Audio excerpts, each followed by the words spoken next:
We and the Soviets have been like this from the very beginning of this matter, particularly involving them. Okay. So, and even today now, here we are, we don't have a space program of our own.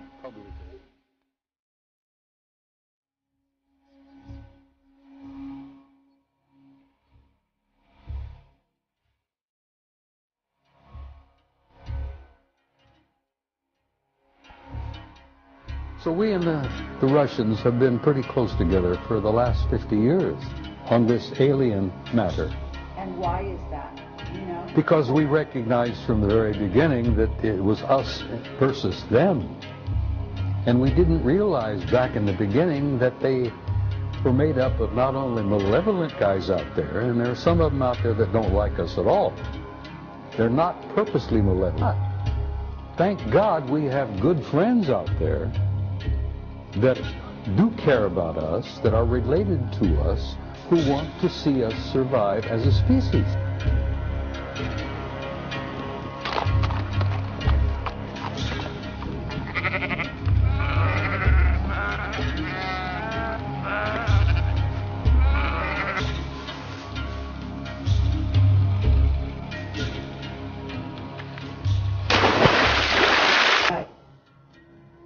Let me tell you something, it's not easy to say that there are the good guys and there are the bad guys, and we're in the middle. That's true to a certain extent, and it's been true for the last 10,000 years, but it isn't particularly true today, because a third party has entered the game. An advanced culture, God knows who they are and what they are, but they're higher in the what they call it, the hierarchy. These guys at the top of the hierarchy are primarily spiritual in nature, and they have intervened. And they have said, listen, we've had enough of this bullshit where you've warred among yourselves, you've had these clan disagreements and blah, blah, blah, blah. This family and that culture and that group, that's going to cease. Because the human race has been in the damn middle for so long now that they've reached a critical point in their evolution and their development. And we're going to have to see that the human race survives and makes this awkward, painful transition into a new race, into a new species. And this higher element, this higher spiritual element in the hierarchy has intervened. And they have literally said, Carrie, knock off the bullshit. We're not going to have any more of this. There's not going to be any more planetary wars. We've had enough of that. We've lost too many millions of people over the years. We're going to control this carefully.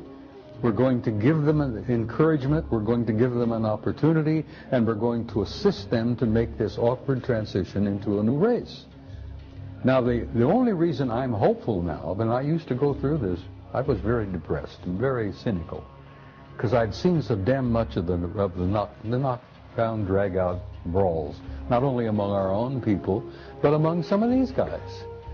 And then I found out that there is this third party now that's involved, that couldn't care less about the clan disputes and the family disagreements and all that. All they care is to see that the human species makes this awkward transition into a new race and can reach out and take our rightful place in space and go to the stars where we belong, for God's sake. But that's their intention. That's what you've been told they want to do, because you were taken off-world by them. Yes, I was, and they've given me encouragement. Okay. And they've showed me the future, Carrie, and the future is glorious. We are going to make it, and we're going to look back at this awkward period, this blackness that we've been through for the last century or two, and we're going to look back like students of history and say, my God, look what they went through. Look what they did to each other. We're going to look back from the future into this particular time and place, and we're going to say, how in the world did they pull that off? Here they are killing hundreds of millions of people in these wars, butchering each other. This has got to cease.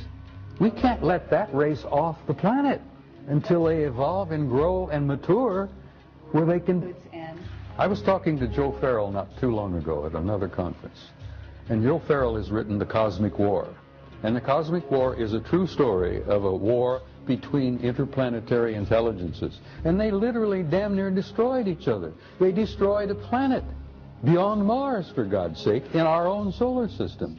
But that crap has got to cease, and I have had the opportunity to meet guys from the higher level who said, we're not going to allow that to happen anymore. We're going to give you a chance to make it. And the only reason I'm hopeful, and I told you this privately earlier, is that I have seen the future, and there is a future for the human race, and it's beautiful. Okay, and I appreciate that, okay, and I would agree with you. And I think a lot of people listening to this, who will listen, will agree with you. That's why we're all here. That's what we're working for. But the work is still to be done. And what I want to do is keep eyes on the ground right now. And I want to talk about the idea of what's right before people, because this is 2012. We're going into 2013, and some of these years are very crucial years. Okay, as you say, these are going to kind of be the years in which the transition happens. So it's happening right now. Exactly. At least squat. Because there are these higher developed cultures out there that have now intervened. And they're going to see that the human race is going to be allowed to make it. Okay, and you've said that, and I agree. But the thing is, the idea here is not that somebody come in, organize the schoolyard for us, and then they go off on their own business, and then we're left to deal with it. The idea is that we learn to walk on our own. We organize the schoolyard ourselves. Okay, so there's a great importance for the human race to take sovereignty, to take their rightful place as members of the galactic community. Once they and understand, to recognize who we are. Okay. The human race is precious. The human species is so unique that they told me when I was with them for 6 weeks, I was asking them question after question after question. I found that they were as interested in me as I was interested in them. And I asked them why. And they says, you human beings don't grasp who you really are.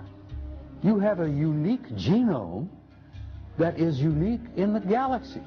You're made up of the patterns and the parts and pieces and genes and whatever of at least 12 different races in the universe. And as a result of that, we think of you as unique.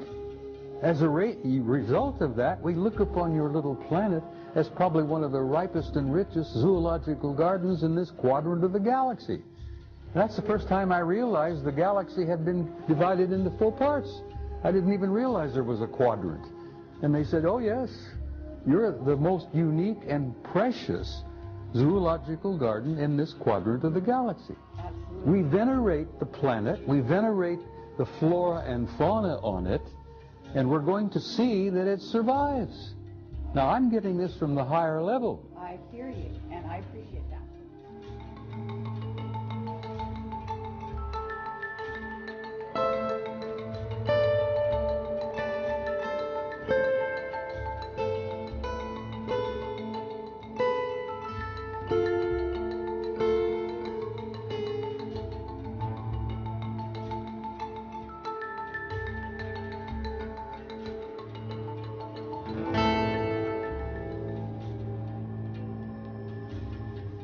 Sergeant Major was talking about, like I was told, that we are a race on this planet that is capable of such wonderful and beautiful things. Infinite possibilities. Absolutely.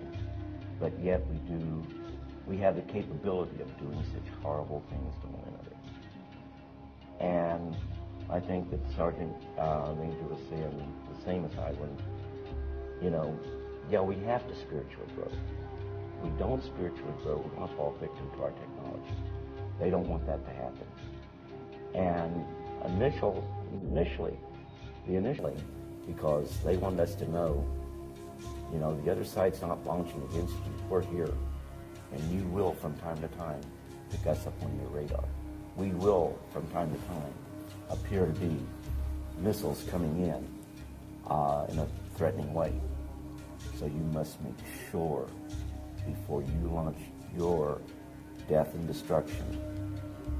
They know. This planet is going to be preserved, Carrie. They're human. They're half human. Yes, but we are human. This is our planet. And in short, what we do with it, it's up to us. Should there be a hostile force that was to invade us, we would put up a valiant defense. We couldn't win without outside help.